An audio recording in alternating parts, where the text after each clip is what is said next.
ముఖ్యంగా ఈరోజు మీ ముందు ఇప్పుడు హాట్ టాపిక్గా ఉన్న ఒక టాపిక్ గురించి మాట్లాడదామని చెప్పి రావడం జరిగింది.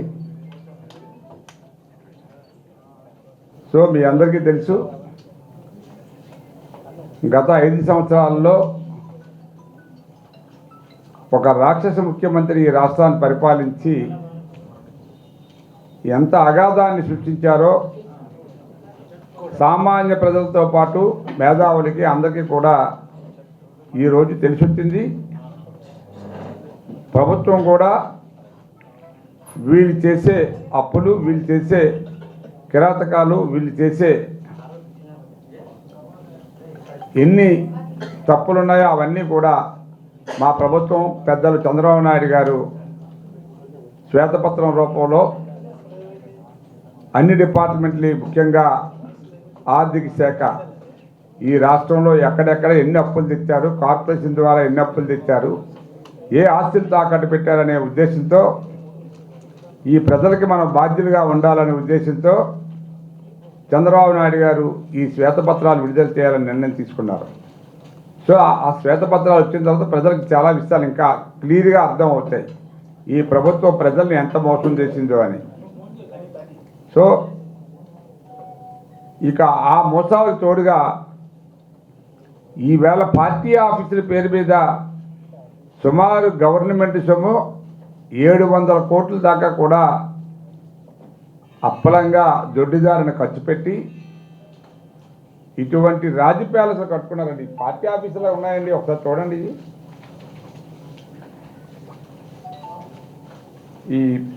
ఈ ప్యాలెస్ ఫోటో చూస్తే మీకు దిమ్మ తిరిగిపోతుంది. మన ఏదో రుషికొండ ఏదో అనుకున్నాక రుషికొండ బాబులో కట్టారు ఇవి. మరి ఆడి సొమ్ము అయితే బాగుండు, ఆలోచించి కట్టును. ఇది గవర్నమెంట్ సొమ్ము, ప్రజల సొమ్ము కాబట్టి అడ్డగా దోచి ఈ ప్యాలెస్ ఎలా కట్టారో చూస్తే మతిపోతుంది. ఒకటి ఇది చూడండి, ఒకటి ఇది ఒకసారి చూడండి. ఊటీలో ఉన్న ఏ ప్యాలెస్ సరిపోద్ది దీనికి. అంటే అతను పార్టీ ఆఫీసులు కూడా అతను పడుకొని ఎంజాయ్ చేద్దామని కట్టుకున్నాడో మరి ఏంటో నాకు అర్థం కాలేదు. కానీ పార్టీ కార్యాలయంగా వాడదాం అనుకున్నాడు. 26 జిల్లాల్లో సుమారు 10 జిల్లాల్లో అడ్డంగా పబ్లిక్ దగ్గర నుంచి దోచుకొని మరీ కట్టారు, స్థలాలు లాక్కొని మరి. ఈవేళ మీరు కొన్ని పేపర్లు మీకు చదివితే తెలుస్తుంది. ఒక్క ఒంగోలు తప్పితే ఈ రాష్ట్రంలో 25 కార్యాలయాలకి ఎటువంటి గవర్నమెంట్ పర్మిషన్ కానీ, ప్లాన్ కానీ, డబ్బు కట్టడం కానీ తీసుకోలేదు.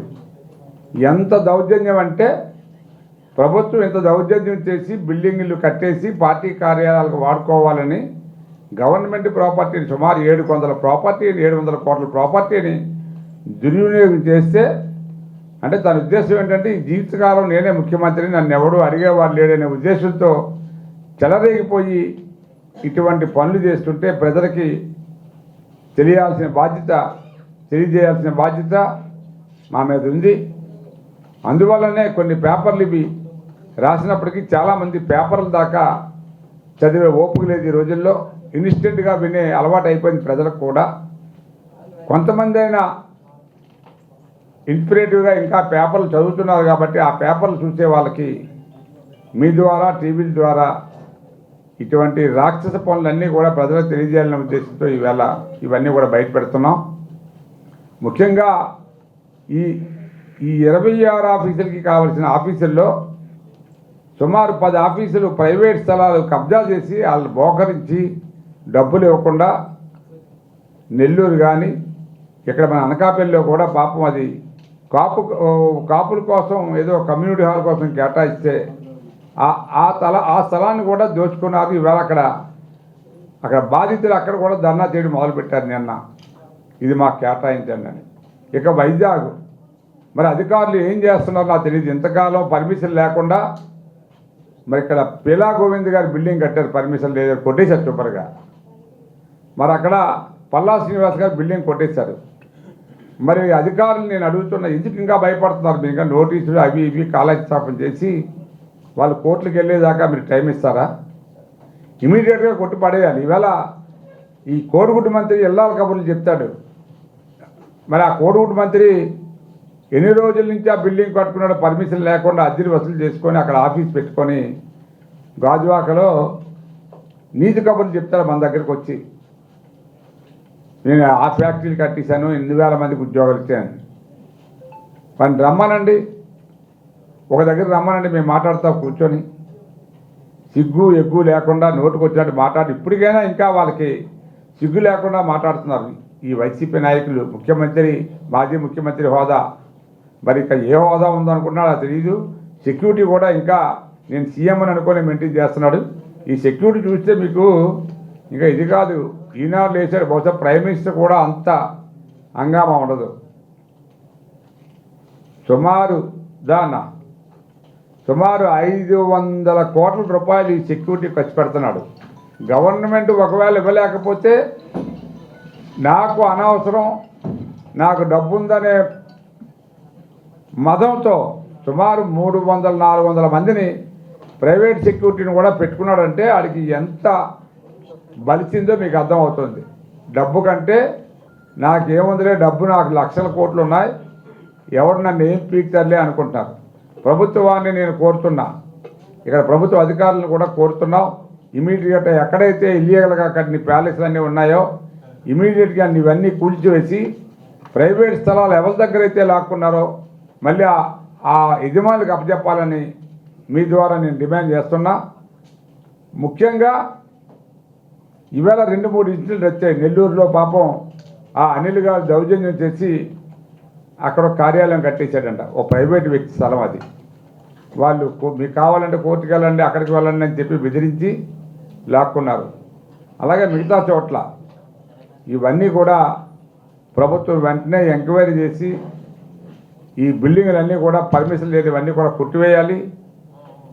మిగతా ఎవరైతే నిజమైన ఓనర్స్ ఉన్నారో వారికి అప్పచెప్పి ప్రజలకు న్యాయం చేయాలని చెప్పి మీ ద్వారా కోరుతున్నాం. ముఖ్యంగా ఈవేళ రాష్ట్రంలో ఇంత దివాళతనం ఏర్పడడానికి ఈ ప్రభుత్వానికి అన్ని హక్కులు ఉన్నాయి, వెరిఫై చేస్తున్నారు. ఈ దివాళతనం ఎలా మనం నుంచి బయటపడాలి, అప్పులు ఒక పక్క, ఆర్థిక భావం, దీన్ని అభివృద్ధి చేయాలి, ఈ రాష్ట్రాన్ని ముందుకు తీసుకెళ్లాలనే దృఢ సంకల్పంతో చంద్రబాబు నాయుడు గారు అన్ని ఆలోచనలు చేస్తున్నారు. ఇలాగా ప్రమాణ స్వీకారం చేసిన వెంటనే ఎవరెవరు ప్రతినిధులు ఆ రోజు ఇక్కడ పనులు చేశారు అమరావతిలో, ఏ కంపెనీ ఓనర్సు ఈ మధ్యలో వెళ్ళిపోయారు, వాళ్ళందరినీ కూడా ఇన్వైట్ చేసి మీకు సహకారం అందిస్తాం, మళ్ళీ మీరు పని చేయండి అని చెప్పి అమరావతిని ఇమీడియట్గా మరి స్టార్ట్ చేసి మొదలు పెట్టడం ప్రజలకు ఒక సంకేతకం. అభివృద్ధి పదవులు నడిపించడానికి బాబు గారు ఎప్పుడే కంకణం కట్టుకున్నారనే నమ్మకం కలిగించే ప్రయత్నం చేస్తున్నారు. 42.44 ఎకరాలు ఈ ప్యాలెస్లు కట్టడానికి వాడేశాడు. దాని విలువ ఈరోజు 700 కోట్లంట. ఎవడైనా పార్టీ ఆఫీసులకి రూపాయికి తీసుకొని గవర్నమెంట్ సొమ్ము అడ్డదారులో తీసుకొని ఇన్ని 100 కోట్లు మరి ఖర్చు పెడతాడండి ఎవడైనా?